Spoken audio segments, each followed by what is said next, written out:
Senang bisa kembali bersama-sama dengan saudara pada hari ini. Kami di New Covenant Church kita percaya bahwa mimbar gereja ini bukan tempat berbicara untuk kebaikan orang lain, manusia, seorang tokoh terkenal, seorang tentang kebaikan pembicara, bukan saudara. Mimbar gereja ini adalah tempat untuk berbicara tentang kebaikan satu orang saja, yaitu siapa saudara? Yesus Kristus. Nah, itulah yang perlu kita lihat dalam menjalani hidup ini saudara. Makanya Rasul Paulus di 1 Korintus 2 ayat 2, dia mengatakan suatu hal yang sangat radikal. Yang bagi saya ini luar biasa sekali. 1 Korintus 2 ayat 2 dikatakan, sebab aku telah memutuskan untuk tidak mengetahui apa-apa di antara kamu selain Yesus Kristus dan dia disalibkan. Jadi Paulus dia katakan dia sudah memutuskan bahwa dia nggak mau tahu semuanya yang lain kecuali Yesus Kristus dan dia disalibkan. Sebegitu radikalnya Rasul Paulus ini saudara. Karena dia tahu bahwa salib Kristus ini adalah karya agung atau masterpiece dari Tuhan sendiri. Itu adalah suatu rahasia yang tersembunyi berabad-abad, misteri yang sebenarnya sudah direncanakan Tuhan sebelum dunia dijadikan. Nah, beberapa bulan terakhir saudara, saya banyak membahas tentang Abraham, Ishak, dan Yakub saudara yang terakhir. Kita sudah melihat bersama bahwa 3 orang patriark ya, orang Israel bilangnya mereka patriarki. Patriark ini jauh dari sempurna saudara. Karena memang tidak ada manusia yang sempurna saudara. Alkitab ini menggambarkan manusia-manusia sebagaimana adanya. Bukan manusia yang sempurna saudara ya. Padahal dia diinspirasi oleh Roh Kudus. Kenapa? Kok menggambarkan kebobrokan manusia? Padahal itu Roh Kudus yang menginspirasi untuk dituliskan. Karena apa saudara? Tujuannya adalah supaya saudara dan saya tahu bahwa hanya Tuhan yang sempurna. Semakin kelihatan manusia tidak sempurna, semakin kelihatan Tuhannya yang sempurna. Amin saudara? Karena kemuliaan hanya bagi Dia. Tidak ada buat orang lain, kemuliaan hanya bagi Tuhan. Dan Tuhan yang sempurna itu sangat mengasihi kita yang tidak sempurna ini sampai dia rela mati di kayu salib untuk kita yang tidak sempurna. Ini tidak akan saudara ketemukan di luar sana saudara. Hanya Yesus Kristus Tuhan kita yang mau mati. Tuhan yang mau turun, ya bentar lagi kita akan rayakan Natal. Tuhan yang mau turun ke bumi, menghidupi kehidupan seperti manusia. Dia turun level jauh segitu saudara. Dan akhirnya mati buat kita, supaya kita bisa bersama-sama dengan dia. Amin saudara. Nah pada sore ini saudara, saya ingin ngajak saudara untuk membahas bersama sebuah cerita yang sangat jarang diceritakan saudara. Sangat jarang dan biasanya dihindari untuk diceritakan. Karena ceritanya aneh dan jelek, gak bagus ceritanya. Dan dalam tanda kutip kotor saudara. Tapi saya ingin ajak saudara untuk lihat kebaikan Tuhan dalam cerita ini. Saya gak bisa skip cerita ini karena lanjutannya ini akan berhubungan dengan cerita ini saudara. Nah cerita ini terjadi setelah Yakub bergulat dengan Tuhan di Peniel. Lalu dia bertemu dengan Esau setelah menyeberangi sungai Yabok. Lalu Tuhan buat mujizat. Esau yang dulunya bawa 400 orang, yang tadinya bawa 400 orang dengan kemungkinan besar dengan niat yang buruk, akhirnya luluh hatinya, didamaikan dengan Yakub oleh Tuhan secara ajaib. Lalu setelah itu Yakub pergi ke suatu tempat yang bernama Sikem saudara. Pada waktu itu sebelumnya Yakub sudah diberikan identitas yang baru. Identitas yang baru oleh Tuhan. Dulunya namanya adalah Yakub, penjegal, penipu, saudara ya, dirubah menjadi Israel. Israel ini artinya adalah dia yang bergulat dengan Tuhan dan menang. Padahal sebetulnya Yakub gak menang saudara. Itulah identitas baru yang Tuhan sudah berikan kepada Yakub. Setelah diberikan identitas baru itu, Yakub yang dulunya takut, dia jalan di paling belakang menghadapi Esau karena saking takutnya, akhirnya dia jalan yang paling depan, di barisan paling depan untuk bertemu dengan Esau. Kita mengira, oh ya sudah, Yakub berarti sudah berubah. Oh berarti semuanya sudah baik. Dia sudah dapat identitas yang baru, dia sudah berubah melalui perbuatannya, lalu habis itu selesai. Selama-lamanya akan seperti itu. Ternyata tidak, saudara. Saya akan ajak saudara lihat, sebetulnya Tuhan suruh dia pulang. Perintahnya di Kejadian pasal 31 adalah pulanglah ke tanah nenek moyangmu, ke tanah kaummu. Tapi Tuhan tidak katakan spesifik di mana. Memang tidak Tuhan katakan spesifik di mana. Nantinya kita akan tahu bahwa sebenarnya tempat itu adalah Betel. Katakanlah kita ada di posisi Yakub. Yakub berasal dari mana? Beersheba. Nanti kita ke Israel akan ke sana. Beersheba, tempat di rumah Ishak. Lalu dia sebelum ke tanah Haran, ke Padan Aram, sebelum ketemu Laban, dia berhenti dulu di Betel. Disitulah dia lihat penglihatan tangga yang ke surga, di mana ada malaikat turun dan naik. Pastinya kalau Tuhan suruh dia pulang ke rumah sanak saudaranya, kedua tempat ini dong saudara. Beersheba atau Betel. Betul saudara? Tetapi yang terjadi adalah dia tidak ke situ. Dia tinggal di dia pergi ke satu tempat yang bernama Sikem. Nah, disinilah banyak hal buruk akan terjadi saudara karena ini. Kejadian 33 ayat 18 sampai 20. Jadi sebenarnya Yakub ini taat, dia ikut pulang, tapi ketaatannya parsial, enggak sepenuhnya taat saudara. Nah, mari kita baca bersama. Dalam perjalanannya dari Padan Aram sampailah Yakub dengan selamat ke Sikem di tanah Kanaan. Lalu ia berkemah di sebelah timur kota itu. Kemudian dibelinyalah dari anak-anak Hemor, bapak Sikem, sebidang tanah. Tempat ia memasang kemahnya dengan harga 100 kesita. 20, ia mendirikan mesbah di situ dan dinamainya itu Elohim Israel ialah Elohim. El Elohe Israel. Saudara, Sikem adalah kota di tanah Kanaan. Kotanya orang Kanaan. Yang tinggal di situ adalah orang-orang dari suku Hewi. Otomatis mereka bukanlah orang percaya. Tapi Yakub sebenarnya tidak disuruh ke situ oleh Tuhan. Tetapi dia mampir ke situ, bukan mampir saudara. Tapi dia beli tanah di situ saudara. Berarti artinya apa saudara? Dia mau menetap di situ. Dia mau tinggal di situ. Dia berkemah lalu beli tanah lagi di situ. Dia mau tinggal di situ saudara. Kita sudah tahu bahwa ya ini sebenarnya bukan rencana Tuhan. Sebenarnya dia tidak seharusnya dia stop di situ. Kenapa Yakub stop di Sikem? Nah saudara nanti akan lihat dalam cerita ini berlanjut saudara akan tahu bahwa sebenarnya Sikem ini boleh dibuka petanya. Sikem ini adalah suatu kota yang terletak di jalur utama yang menghubungkan utara dan selatan. Bukan yang ini. Nah ini saudara bisa bayangin ya, di bawah situ itu Beersheba paling bawah. Rumahnya Ishak tuh di paling bawah saudara. Bisa di zoom mungkin? Boleh dibantu di zoom? Rumahnya Ishak yang paling bawah. Lalu, nah rumahnya Ishak di bawah. Ya Beersheba saudara ya. Di Beersheba. Nah dia pergi naik ke paling atas. Di rumah Laban, lewat Syria. Naik terus saudara. Ke Haran. Haran ini Irak saudara ya.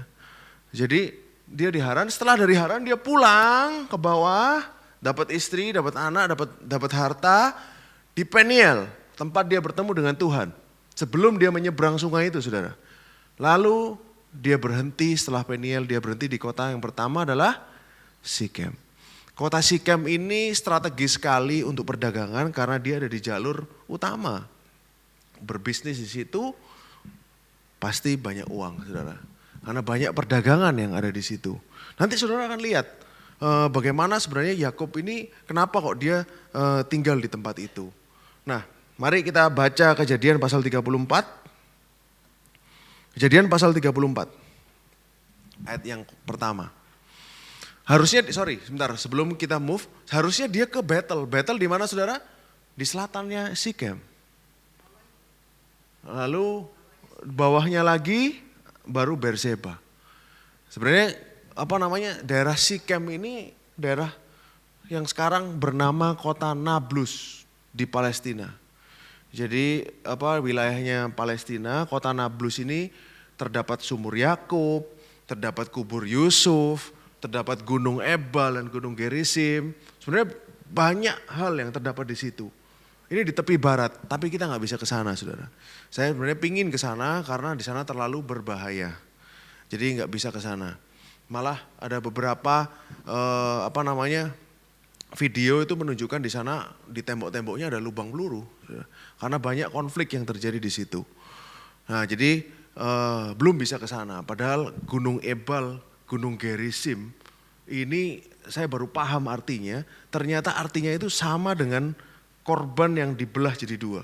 Makanya bangsa Israel diadakan perjanjian di situ. Pilihlah kutuk atau pilih berkat.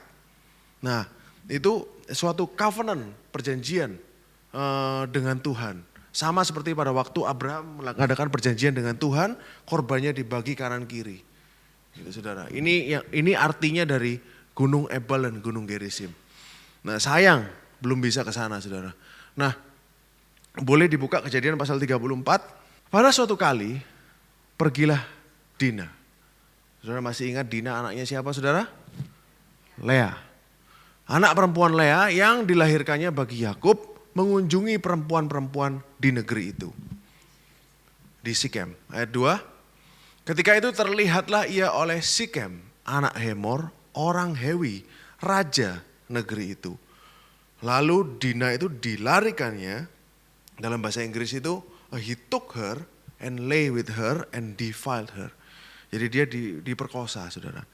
Kota itu namanya Sikem, rajanya Hemor, pangerannya juga namanya Sikem. Jadi kota itu dinamai sesuai dengan nama pangerannya. Nah, pangeran Sikem ini dia tertarik dengan Dina, lalu dilarikan dan diperkosa, saudara. Ini sangat umum terjadi di zaman itu. Di zaman dahulu, seorang penguasa ini kekuasaannya seperti absolut. Dia bisa lakukan semua yang dia mau. Jadi kalau dia ada suka sama perempuan, dia bisa ambil itu langsung, saudara. Itu pada waktu itu umum terjadi. Nah, lalu ayat yang ketiga. Tetapi terikatlah hatinya kepada Dina, anak Yakub itu, ia cinta kepada gadis itu, lalu menenangkan hati gadis itu. Jadi dia mungkin dirayu supaya mau, saudara ya. Karena dia akhirnya suka sama si Dina ini. Tapi saudara kan tahu, saudara kan pelajari bahwa sukanya ini, cintanya ini bukan cinta yang baik. Karena apa? Dina ini sama sekali tidak dipulangkan ke rumah orang tuanya. Jadi setelah kejadian pemerkosaan tersebut, Dina ini ditahan sama mereka, saudara. Jadi nggak dipulangin. Jadi kan aneh nih, seperti ngancam, saudara ya. Lu ini nggak dipulangkan loh. Jadi bukan sesuatu yang voluntary, jadi pemaksaan. Lanjut, 4, sebab itu berkatalah Sikem kepada Hemor ayahnya, ambillah bagiku gadis ini untuk menjadi istriku. Jadi sangat umum dalam kebudayaan zaman itu, kalau terjadi pemerkosaan, yang harus dilakukan kalau perempuannya ini belum bersuami atau belum dilamar, jadi masih perawan, dia harus ganti uang mahar. Opsinya ada 2, ganti uang mahar, dinikahi tanpa boleh cerai, atau kalau bapaknya menolak, dia cuma kasih uang mahar saja. Jadi bapaknya, ayah dari korban ini boleh pilih. Ini hukum dari Mid-Assyrian Law, nomor A55, saudara boleh buka. Jadi banyak hukum-hukum yang ada pada zaman Yakub, saudara ya. Tapi bukan dari tanah Kanaan, hukum-hukumnya itu daerah-daerah sekitarnya. Hammurabi, Urnamu, Mid-Assyrian, di Mesir juga. Jadi sekitar-sekitar mereka ini hukum yang banyak berlaku di daerah itu. Tapi kalau yang diperkosa ini adalah seseorang yang sudah beristri, pelakunya harus dibunuh. Nah, bersuami ya. Bersuami pelakunya harus dibunuh. Nah, oleh karena itu sebenarnya apa yang dilakukan Sikem ini sebenarnya tidak harus, menurut hukum mereka tidak harus langsung dibunuh. Sikem melakukan hal yang seharusnya dilakukan pada waktu itu. Seperti dalam tanda kutip bertanggung jawab, saudara. Lalu ayat 5. Kedengaranlah kepada Yakub bahwa Sikem mencemari Dina. Tetapi anak-anaknya ada di padang menjaga ternak. Jadi Yakub mendiamkan soal itu sampai mereka pulang. Ada dua hal yang ingin saya ceritakan di sini, saudara. Kalau sebagai laki-laki, saudara, sebagai seorang ayah, sebagai kakak, kalau tahu kebudayaannya orang-orang pagan itu seperti itu, kok boleh jalan sendiri, saudara? Kok diizinkan jalan sendiri? Kakak-kakaknya pun kenapa kok ngelepas dia pergi sendiri, saudara? Tapi kita tahu loh, ternyata kakak-kakaknya ada di padang, lagi menjaga ternak. Berarti yang harusnya kasih warning siapa, saudara? Yakub. Tetapi kenapa tidak dilakukan? Kenapa Yakub juga diam saja? Saudara harus tahu, ada rivalitas antara Yakub dan Lea. Yakub gak suka sama Lea, dia sukanya sama Rahel. Jadi otomatis anaknya Lea pun dia kurang suka. Dan Dina adalah anak Lea.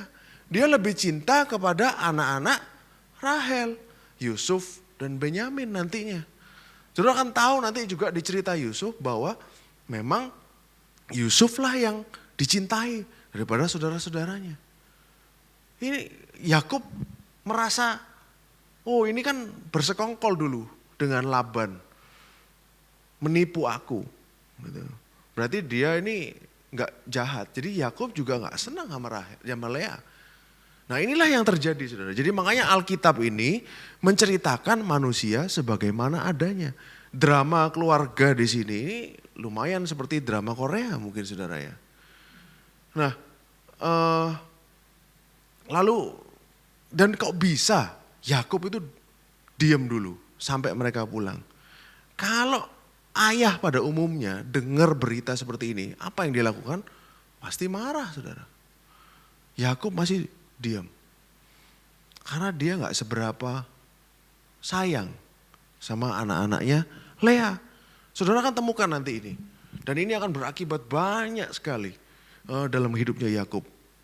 Nah 6. Lalu Hemor ayah Sikem pergi mendapatkan Yakub untuk berbicara dengan dia.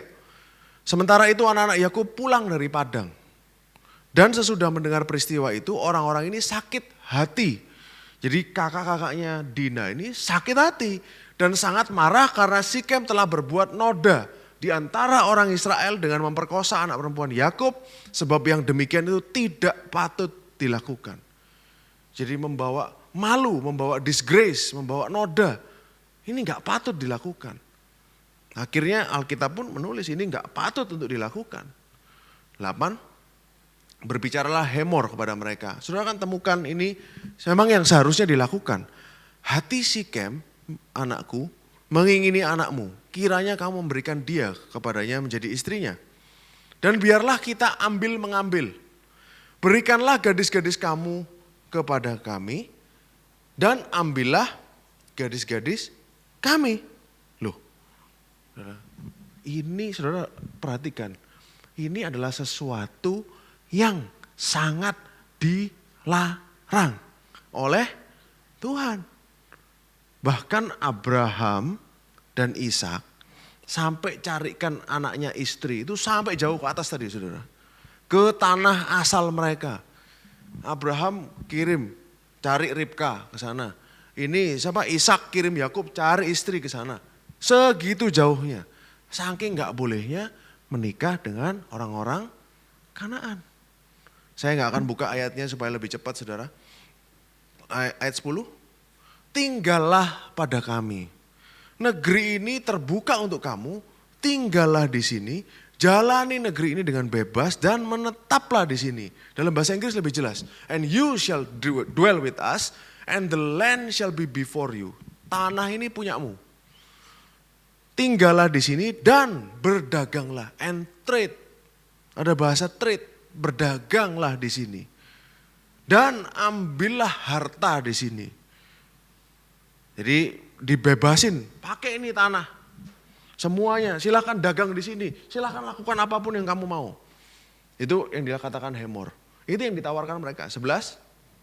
Lalu Sikem berkata kepada ayah anak itu dan kepada kakak-kakaknya. Nah, ini yang memperkosa, saudara. Biarlah kiranya aku mendapat kasih-Mu. Dia memohon, saudara. Let me find grace. Itu biasanya diungkapkan kepada Tuhan. Kepada orang yang jauh lebih tinggi. Biasanya sih kepada Tuhan. Aku akan memberikan kepadamu apa yang kamu minta. Dalam arti mas kawin, saudara. Kamu minta apa? Mas kawin berapapun ku kasih. Saudara. Itu sudah tawaran dari Sikem. 12. Walaupun kamu bebankan kepadaku uang jujuran dan uang mahar, seberapa banyak pun pemberian jadi dan uang mahar, seberapa banyak pun aku akan memberikan apa yang kamu minta. Tetapi berilah gadis itu kepadaku menjadi istriku.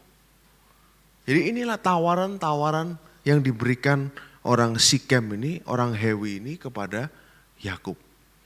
Saudara kan perhatikan ya, bagaimana dan siapa yang ngomong. Saudara perhatikan, pelajari cerita ini supaya saudara makin jelas. Lalu ayat 13 sampai 18.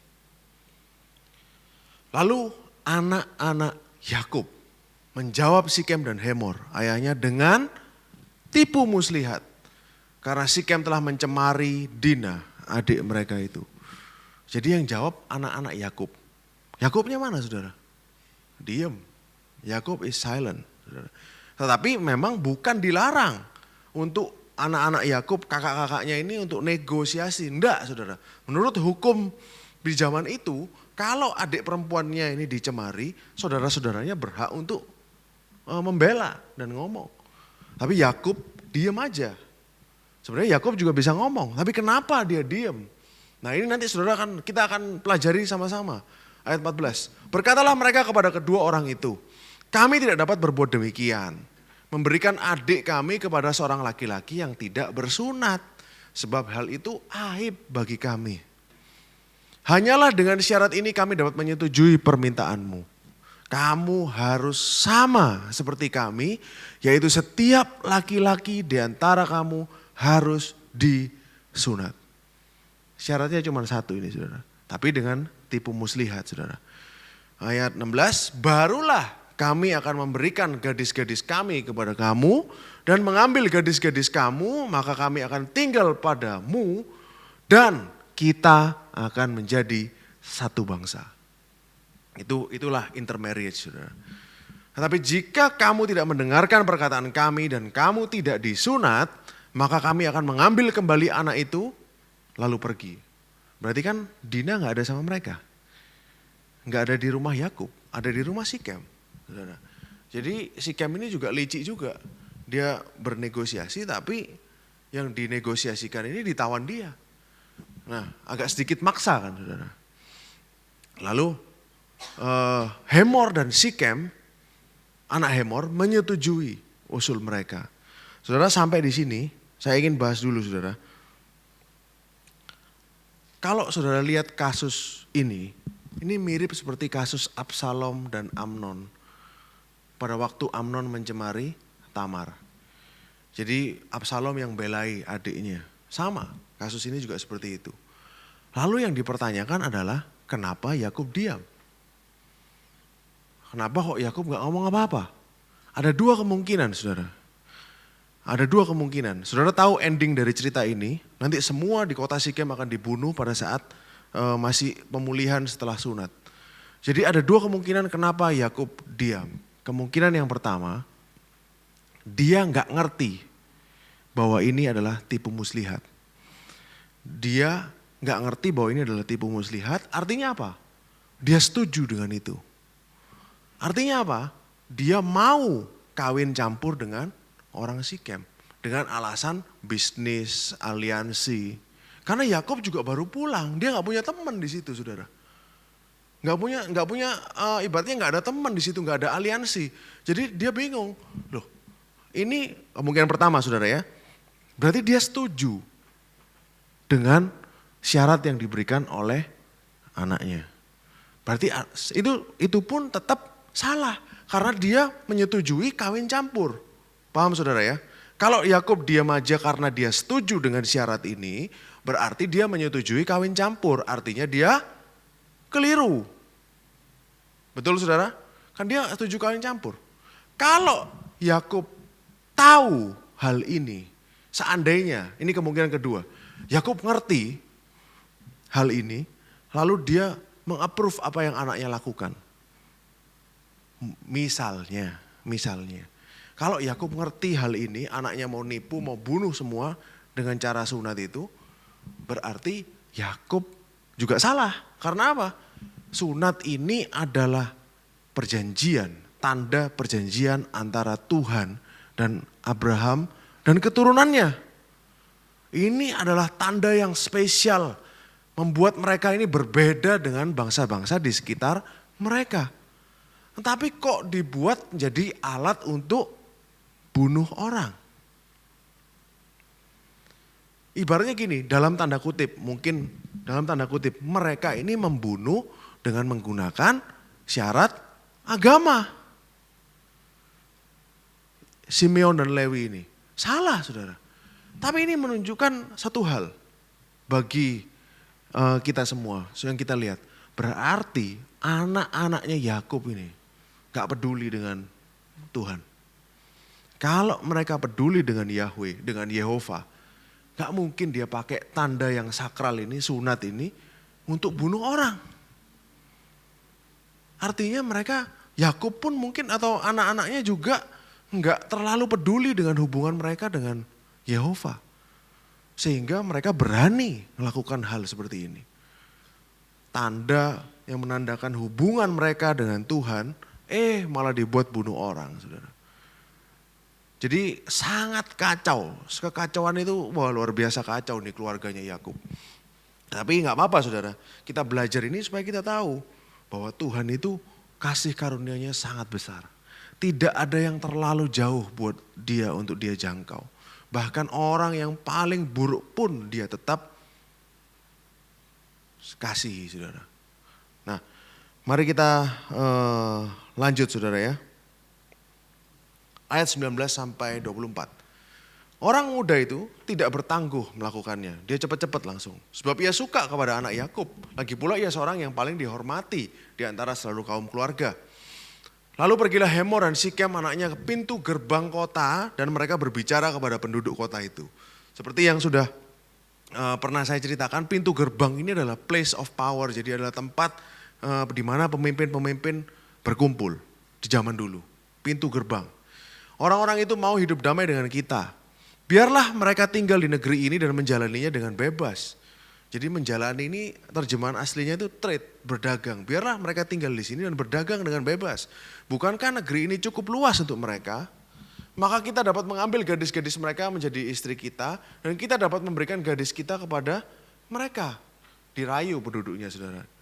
Gara-gara satu orang, satu kota disunat saudara. Namun hanya dengan syarat ini orang-orang itu setuju tinggal bersama-sama dengan kita. Sehingga kita menjadi satu bangsa. Yaitu setiap laki-laki di antara kita harus disunat. Seperti mereka bersunat. Ini kan tanda agama saudara. Nah lanjut 23. Ternak mereka, harta benda mereka, segala hewan mereka. Bukankah semuanya itu akan menjadi milik kita? Hanya biarlah kita menyetujui permintaan mereka. Sehingga mereka tetap tinggal pada kita. Satu hal yang kita bisa pelajari dari ayat yang tadi adalah bahwa Yakub ini benar-benar sangat kaya, saudara.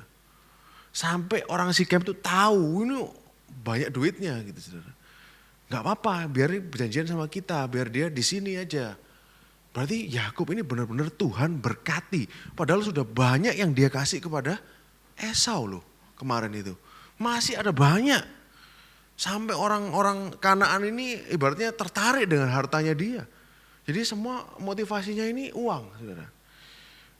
Lalu maka usul Hemor dan Sikem anaknya itu didengarkan oleh semua orang yang datang berkumpul di pintu gerbang kota itu. Lalu disunatlah setiap laki-laki yakni setiap orang dewasa di kota itu. Jadi ini sunat massal. 25. Juga pada hari ketiga ketika mereka sedang menderita kesakitan, datanglah 2 orang anak Yakub, yaitu Simeon dan Lewi. Anak siapa saudara? Anak Lea. Nah, saudara kan temukan anak-anak Lea ini ya apa ya saudara ya? Mungkin ada satu resentment, ada satu gak senang juga dengan Yakub. Yaitu Simeon dan Lewi, kakak-kakak Dina. Setelah masing-masing mengambil pedangnya, menyerang kota itu dengan tidak takut-takut serta membunuh setiap laki-laki. Jadi semua laki-laki di kota itu dibunuh pada malam itu.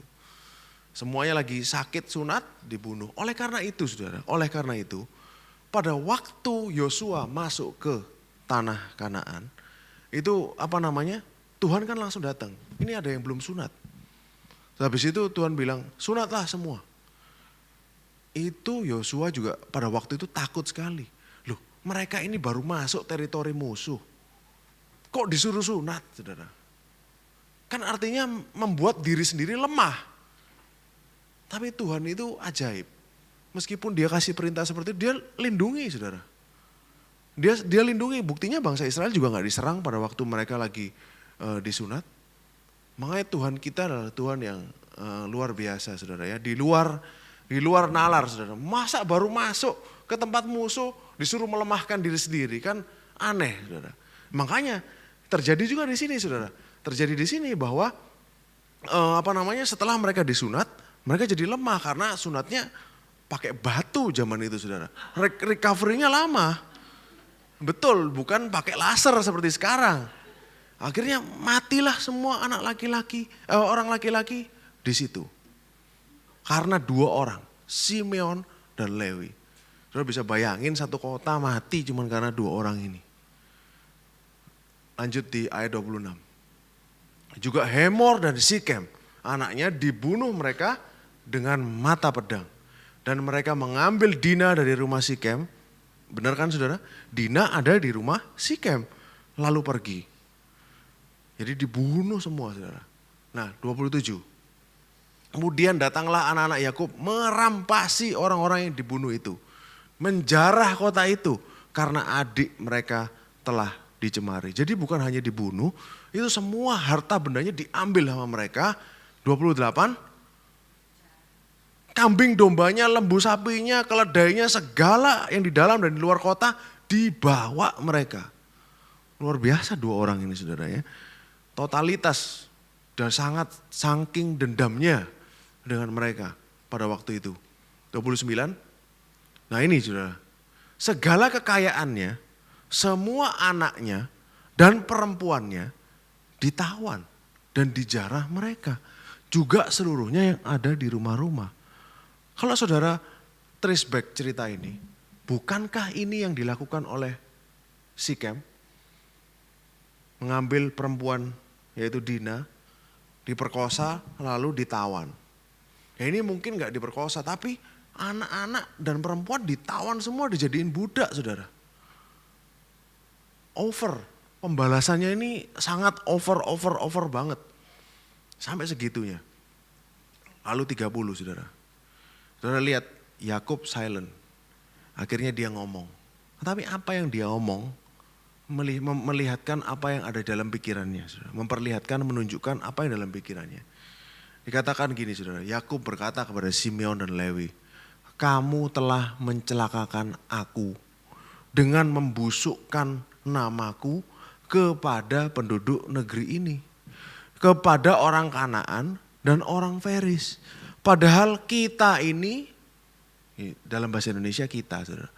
Dalam bahasa Inggrisnya bukan kita, aku. Padahal aku ini hanya sedikit jumlahnya. Apabila mereka bersekutu melawan aku, dalam bahasa Inggrisnya, they shall gather themselves together against me. Saudara bisa baca yang kuning, against me and slay me. Dan kita akan dipunahkan itu dan mereka akan membunuh aku. Dan aku akan dihancurkan. Aku dan seisi rumahku. Saudara lihat fokusnya Yakub kepada siapa? aku, dan aku. Dia gak sebut anaknya tuh, gak sebut Dina, gak ada dalam hitungannya dia. Dia keselamatannya dia, apa yang terjadi pada dia, itu semua aku, dan aku. Fokusnya dia pada diri sendiri, saudara, pada waktu itu. Dan dari sini saudara bisa tahu, dulunya saya mengira, oh ya, kan Dinanya lagi ditawan. Kalau Yakub marah, bisa-bisa Dina dibunuh. Mungkin. Dia takut akan keselamatan anaknya. Ternyata enggak, saudara. Yang kalau gitu dari kemungkinan 1 dan 2 tadi, kira-kira dari kata-kata ini yang mana yang benar, saudara? Kira-kira Yakub tahu enggak kalau seandainya anaknya itu mau menipu dan membunuh? Enggak tahu, saudara. Yang ada di pikiran Yakub adalah, aku mau tinggal di sini, aku mau beraliansi di sini, aku mau bentuk teman dengan Sikem di sini, aku mau jadi kaya di sini. Itulah yang ada di pikirannya Yakub. Sebenarnya logis, saudara. Otomatis dia baru masuk ke tanah. Saudara harus tahu bahwa tanah Kanaan zaman dahulu, itu mereka bukan satu kerajaan yang bersatu seperti satu negara gitu. Enggak, saudara. Mereka itu adalah kingdom city. Jadi satu kota, satu kerajaan. Kerajaannya Sikem, Yeriko, terus habis itu mungkin di Betel, orang Amori, orang Het, orang Yebus. Mereka itu satu kota, satu kerajaan. Jadi banyak, saudara. Dan mereka pasti akan punya namanya aliansi. Apa yang Simeon dan Lewi lakukan, ini sama dengan ngajak perang. Ini adalah suatu deklarasi perang. Dia habisin satu kota, saudara. Laki-lakinya dibunuh semua, hartanya diambil, perempuan dan anak-anak diambil juga. Ini adalah suatu perang. Kalau ada temannya Sikem ini, teman aliansinya ini dalam dekat situ itu nggak terima, bisa diperangi. Itulah yang ada di pikiran Yakub pada waktu itu. Tetapi sedikit pun tidak ada berpikir tentang anaknya, Dina. Betapa dia menunjukkan favoritisme. Oh, dia lebih sayang kepada ini daripada itu. Lebih sayang ini daripada itu. Inilah yang menyebabkan ada rivalitas, ada permusuhan dalam antara saudara. Yakub gagal dalam hal ini. Dia banyak gagal. Saudara kan lihat jawaban kakaknya di Kejadian 34 ayat 31. Tapi jawab mereka, mengapa adik kita diperlakukannya sebagai seorang perempuan sundal? Dari bahasa Inggris lebih jelas, saudara. Should he treat our sister as a harlot? Haruskah, jawabnya Simeon dan Lewi, saudara. Haruskah saudara kita diperlakukan seperti pelacur? Itu jawabannya si Simeon dan Lewi. Artinya apa, saudara?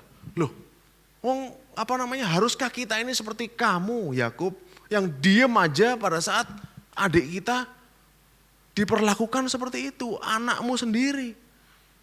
Itulah jawaban dari mungkin jeritan hati daripada saudara-saudaranya Yakub.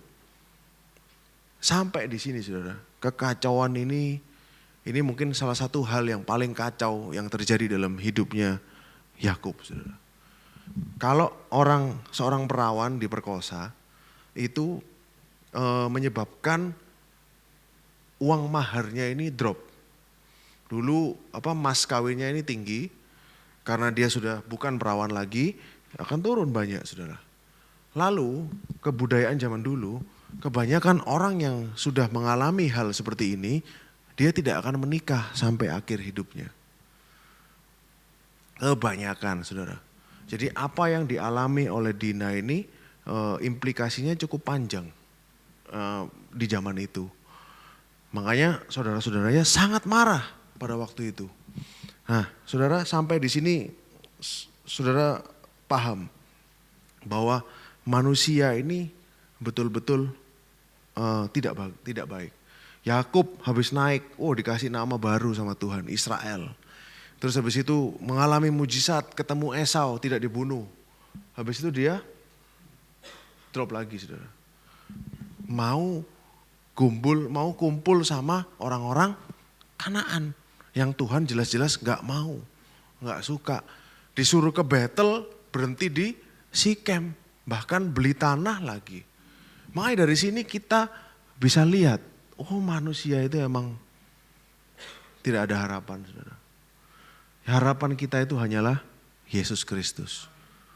Makanya ini Tuhan silent loh saudara. Tidak ada kata-kata Dina ngomong, tidak ada kata-kata Tuhan ngomong di pasal ini, gak ada.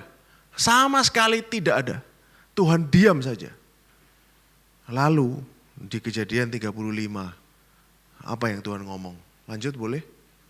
Kejadian 35 ayat pertama. Jadi ini langsung saudara ya.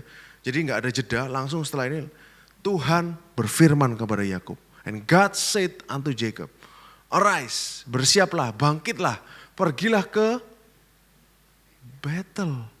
Tinggallah di situ, buatlah di situ mesbah bagi Elohim yang telah menampakkan diri kepadamu ketika engkau lari dari Esau, kakakmu. Apakah Tuhan mengungkit kesalahannya? Tidak. Tuhan sama sekali gak ngomong. Sudah dikasih tahu, langsung ke Betel, kok berhenti di sana. Kalau mungkin kita akan bilang seperti itu saudara. Tapi enggak, sama sekali enggak disebut. Lihat nih, gara-gara kamu enggak taat ya, anakmu jadi kayak gini, ini jadi seperti ini, seperti ini, seperti ini. Tuhan enggak bahas sama sekali. Inilah Tuhan kita saudara. Tuhan yang saudara dan saya sembah. Makanya lalu yang terjadi di ayat kedua. Ayat kedua, lalu berkatalah Yakub kepada seisi rumahnya dan kepada semua orang yang bersama-sama dengan dia. Jauhkanlah dewa-dewa asing yang ada di tengah-tengah kamu. Tahirkanlah dirimu, tukarlah pakaianmu. 3. Marilah kita bersiap dan pergi ke Betel. Aku akan membuat mesbah di situ bagi Elohim yang telah menjawab aku pada masa kesesakanku dan yang telah menyertai aku di jalan yang kutempuh. Artinya apa saudara? Selama ini masih ada kan dewa-dewa itu. Kenapa kok di ayat 2? Boleh kembali ke ayat 2. Jauhkanlah dewa-dewa asing yang ada di tengah-tengah kamu. Berarti masih ada kan saudara?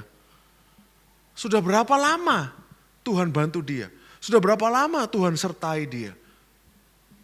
Sudah berapa banyak pengalaman pribadinya dengan Tuhan? Tapi masih ada dewa-dewa asing di antara mereka. Apakah ini menghalangi Tuhan untuk mengasihi Yakub? Enggak. Tidak, Tuhan tetap mengasihi Yakub. Inilah kasih Tuhan yang di luar nalar manusia. Bagi kita, enggak perlu ngasih Yakub ini. Buang aja, ganti yang lain. Tapi Tuhan enggak, saudara.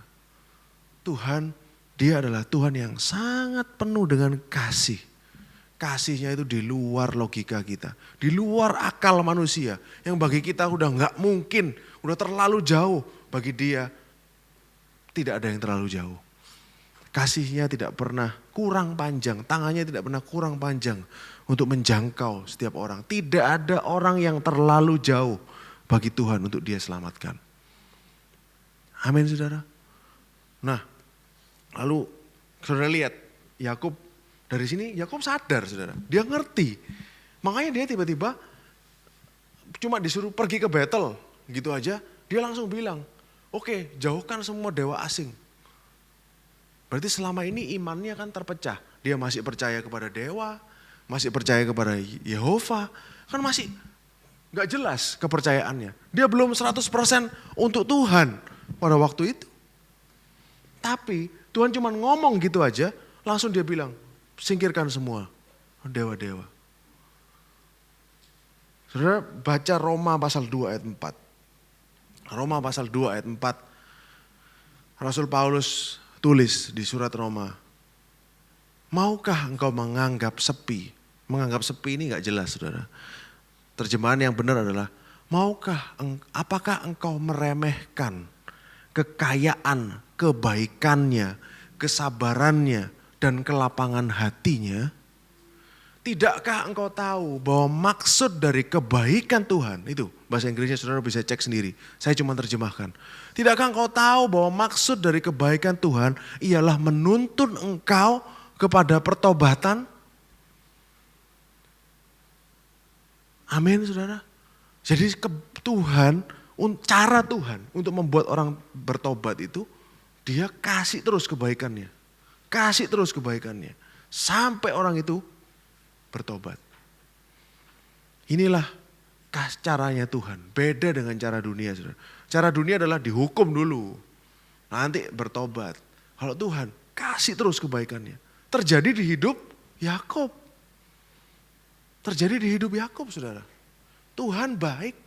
Tetapi Yakub tetap dia menuai konsekuensi daripada perbuatannya. Ya, ada konsekuensi dari perbuatannya. Dia menunjukkan favorit kepada anak-anak Rahel.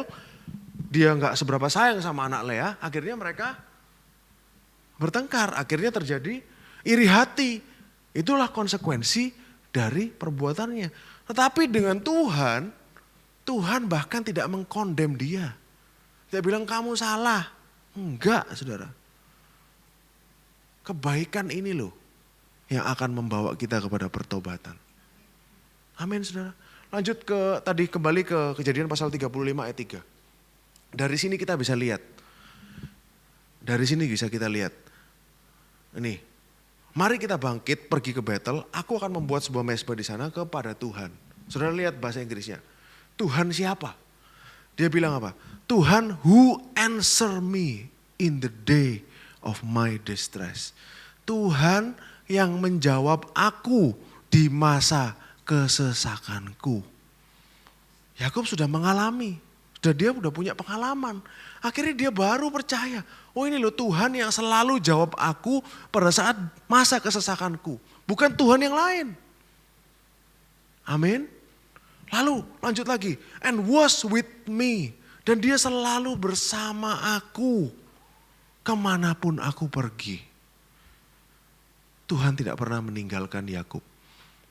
Dia sadar, saudara. Dari sini kalimat ini kita bisa ngerti. Yakub finally dia ngerti bahwa selama ini yang selalu menyertai dia adalah Yehova. Bukan dewa-dewa yang dia sembah. Bukan dewa-dewa yang disembah istrinya. Bukan dewa-dewa yang disembah Laban.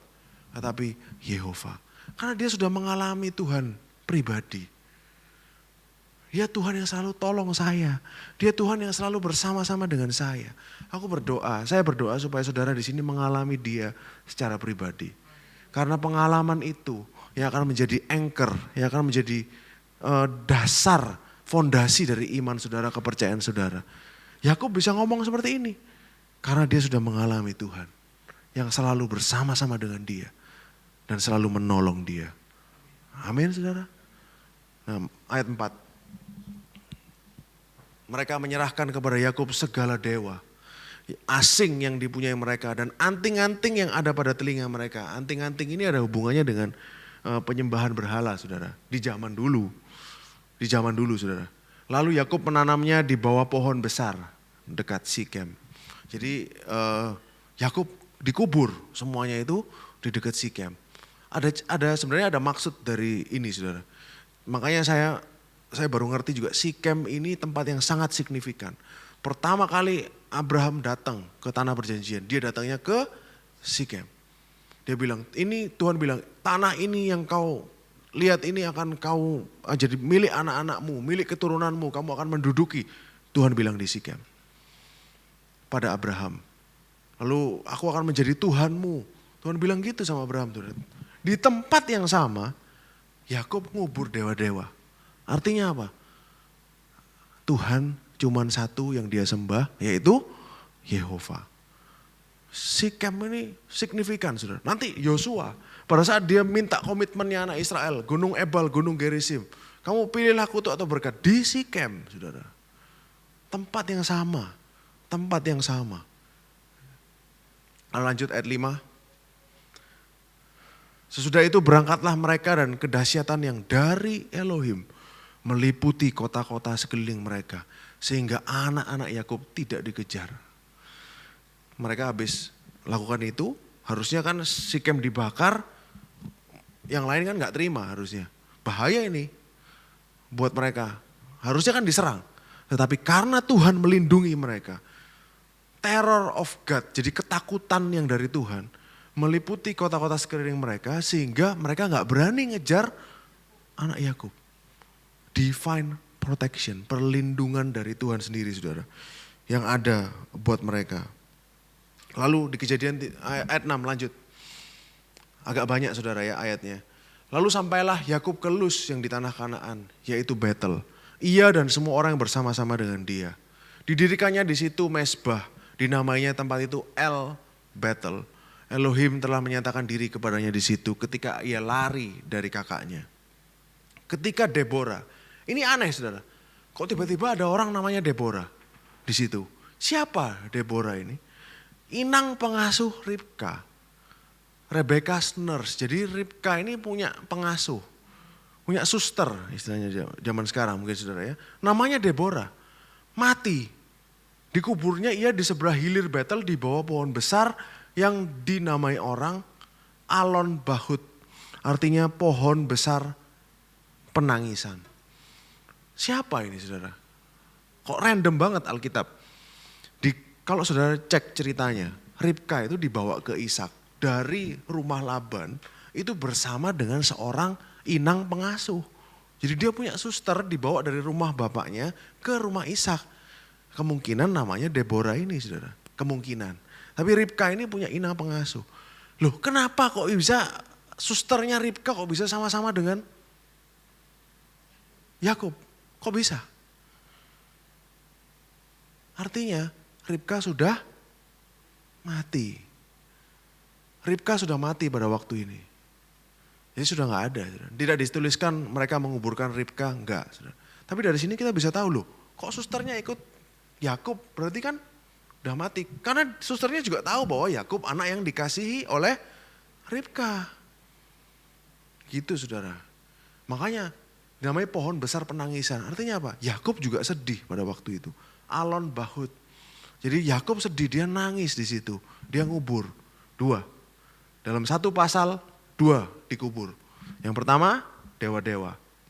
Yang kedua Deborah. Susternya si Ribka. Lanjut 9. Nanti akan ada 3 yang dikubur di pasal ini. Setelah Yakub datang dari padang Aram, maka Elohim menampakkan diri pula kepadanya dan memberkati dia. Tuhan datang lagi saudara. Tuhan datang lagi kepada dia dan memberkati dia. Katanya, namamu Yakub. Dari sekarang namamu bukan lagi Yakub, melainkan Israel. Itulah yang akan menjadi namamu. Maka Elohim menamai dia Israel. Loh, kok 2 kali saudara? Kan sudah pernah. Apa yang Tuhan lakukan? Dia mengingatkan Yakub akan identitasnya. Dia meneguhkan Yakub, ini identitasmu. Kamu tak pulihkan. Sama seperti dia memulihkan Petrus. Ini loh identitasmu, kamulah Israel. Dikatakan lagi, lanjut 11. Cepat aja. Lagi firman Elohim kepadanya, akulah Elohim yang maha kuasa, beranak cuculah, bertambah banyak. Satu bangsa, bahkan sekumpulan bangsa-bangsa akan terjadi daripadamu. Raja-raja akan berasal daripadamu. 12. Dan negeri ini yang telah kuberikan kepada Abraham dan kepada Ishak akan kuberikan kepadamu dan juga kepada keturunanmu. Loh ini kan Abrahamic blessing, ini kan berkatnya Abraham. Tuhan ngingetin lagi kepada Yakub. Setelah kegagalan yang dia lakukan, setelah ketidaktaatannya dia ingetin lagi, kamu Israel, kamu diberkati, tempat ini akan jadi punyamu, kamu akan jadi bangsa yang besar. Ada kata-kata marah? Enggak ada. Ada teguran? Enggak ada saudara. Tuhan kita luar biasa. 13. Lalu naiklah Elohim meninggalkan Yakub dari tempat ia berfirman kepadanya. 14. Kemudian Yakub mendirikan tugu di tempat itu, yakni tugu batu. Yakub ngerti. Ini kan di Betel saudara. Waktu itu dia bantalnya yang batunya yang tempat dia tidur dikasih minyak, diurapi. Sekarang dia tahu, oh ini Tuhan melakukan hal yang sama. Jadi pada waktu aku di Betel diingetin janjinya, sekarang aku diingetin lagi janjinya. Lalu dia tahu, dia ngerti Yakub saudara. Lalu dia bikin tugu di tempat itu, tugu batu. Dia kasih korban curahan dan menuangkan minyak di atasnya. Dia ulangi hal yang sama. Seperti pada waktu dia berangkat. Pada waktu itu. 15. Yakub menamai tempat di mana Elohim telah berfirman kepadanya Betel. Sampai di sini saya harap saudara memahami betapa baiknya Tuhan kita. Ada orang yang jatuh, bukan ditendang sama dia, tapi dia angkat. Itulah Tuhan yang saudara dan saya sembah. Oleh karena itu saudara, tidak ada Tuhan ini kasihnya tidak pernah menyerah. Kadang-kadang saya lihat ya saudara, dari perjalanan hidup Yakub, dari dulu, dari awal sampai sekarang, ini pun belum selesai. Nanti masih ada lagi sampai Kejadian pasal yang 49. Tuhan itu gak pernah menyerah loh untuk ngejar Yakub. Kalau saya mungkin sudah capek saudara, capek dikecewakan. Tapi Tuhan, dia terus kejar, dia terus kejar, dia terus kejar. Yakub jatuh, dia tolong terus, dia tolong terus, dia tolong terus. Ini loh Tuhan saudara dan saya. Tuhan yang kita sembah ini sama saudara. Tuhan yang tidak menyerah kepada Yakub, juga tidak akan pernah menyerah terhadap saudara. Tuhan yang tidak pernah meninggalkan Yakub, yang selalu bersama Yakub. Tuhan itu juga yang akan bersama-sama dengan kita. Amin. Tuhan ini saking tidak menyerahnya kepada kita, sampai dia jalanin salib, saudara. Sampai dia rela mati di kayu salib. Itu butuh keinginan kuat untuk bisa ada di salib buat Tuhan. Karena dia punya opsi. Dia punya opsi lain. Kalau Tuhan sudah pasrah, sudah gak punya option, tidak ada pilihan, harus naik di salib, ya sudah dihukum. Tapi masalahnya Tuhan itu punya opsi, dia bisa turun saudara. Karena dia Tuhan. Tapi dia tetap pilih untuk ada di sana. Untuk tergantung di kayu salib. Menanggung dosa saudara dan saya. Supaya kita semua beroleh tempat bersama-sama dengan dia. Semuanya dilakukan. Dia tidak pernah menyerah. Inilah kasih yang tidak pernah menyerah. Yaitu kasih Tuhan kita Yesus Kristus. Amin saudara. Saudara akan temukan banyak hal. Nanti kita akan lanjut tentang matinya Rahel. Nanti setelah ini saudara ya, ini saya udah selesai.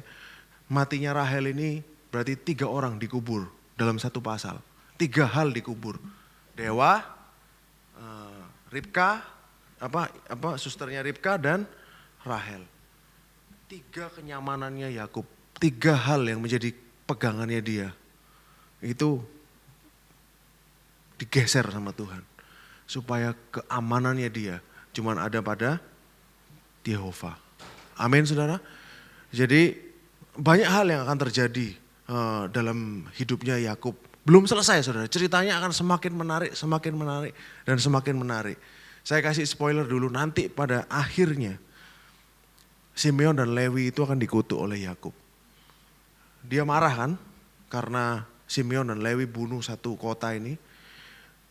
Nanti di Kejadian pasal 49, saudara bisa baca. Terkutuklah kemarahanmu, Simeon dan Lewi. Lalu engkau akan terserak di antara Israel. Terjadi saudara. Suku Lewi tidak punya tanah di Israel. Suku Lewi punyanya kota-kota aja di antara suku-suku Israel. Dia punya 48 kota, gak punya tanah.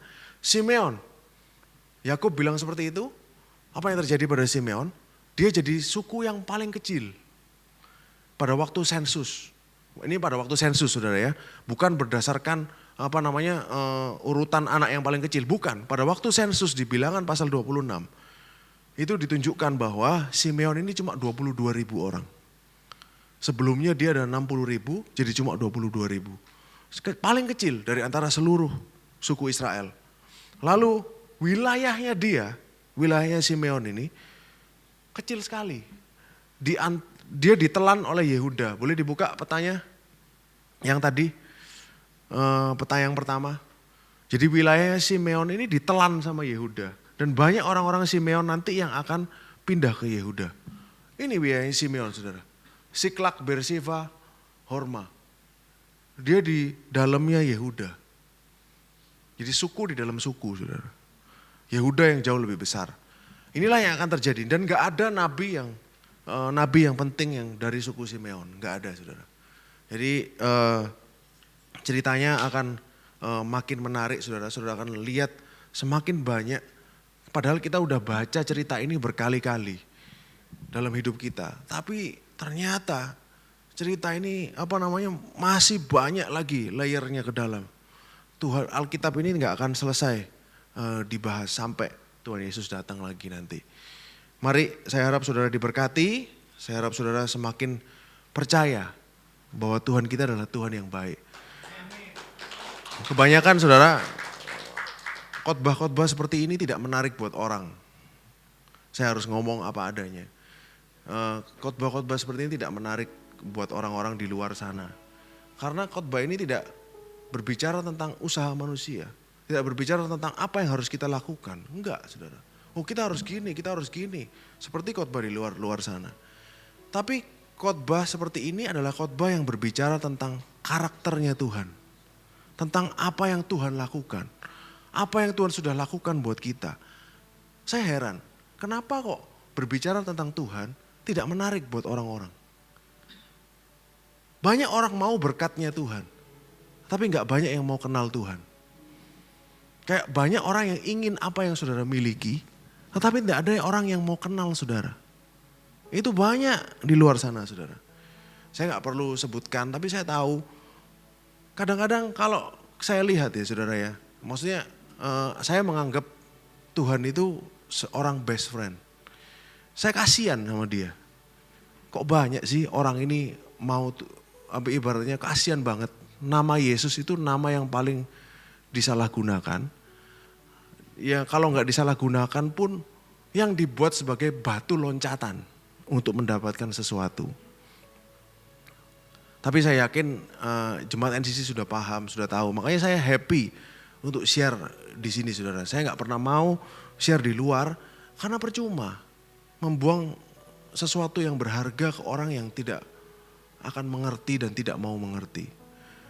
Saya tahu bahwa Tuhan ini sangat mengasihi NCC. Tuhan sangat mencintai NCC. Kalau dia gak cinta sama kita, gak mungkin dia nyatakan karakternya buat saudara. Kalau saudara gak dekat sama orang, ngapain saudara cerita? Tapi Tuhan dia mau menyatakan dirinya. Ini loh karakterku, ini loh aku, ini loh kebaikanku. Ini loh yang aku sudah lakukan. Supaya saudara ngerti karakternya. Dan ini yang bisa dipegang saudara. Sampai saudara hari terakhirmu di bumi ini. Ini yang bisa dipegang. Hubungan dengan sang pencinta jiwamu. The lover of your soul. Yang mengasihi saudara lebih daripada semua yang pernah dan akan mengasihi saudara. Yaitu Tuhan kita, Yesus Kristus. Amin saudara. Saya harap saudara semakin kuat, semakin percaya bahwa saudara dicintai Tuhan. Terima kasih Tuhan, terima kasih. Kau sungguh baik buat kami.